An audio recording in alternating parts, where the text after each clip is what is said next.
যারা এলমুল কলব সম্বন্ধে বোঝে না, তারা এবাদত বোঝে না, নামাজ বোঝে না, রোজা বোঝে না, হজ বোঝে না, সাকাত বোঝে না।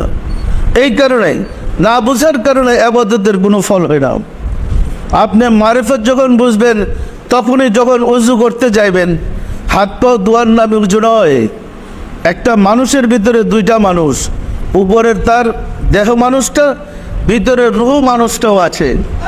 যখনই আপনি উজু করবেন, উজু করার সাথে সাথে নিয়ত করতে হবে, আল্লাহ আমার জাহেরের সাথে বাতেনকে পবিত্র করে দাও।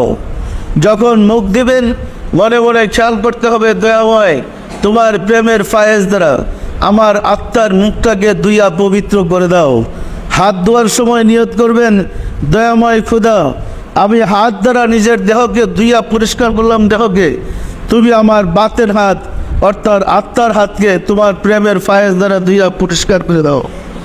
মুখ ধোয়া, হাত ধোয়া, পাও ধোয়ার সময় প্রতিটা অঙ্গ প্রত্যঙ্গ জাহের ধুইয়া যেমন পবিত্র হন, মনে মনে নিয়ত করেন আমার বাতেনকে তোমার প্রেমের ফায়েজ দিয়া ধুইয়া পবিত্র করে দাও। তখন আপনার রাখতে হবে পবিত্র।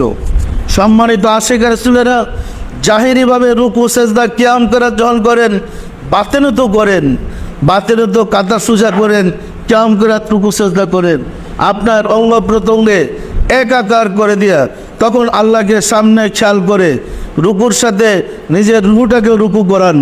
সেজদার সাথে আপনি যেমন সেজদে বললেন, আপনার সামনে রাব্বুল আলামিন সিংহাসনে বসা, আপনার রুহুটাকে তার কদমে সেজদা করান।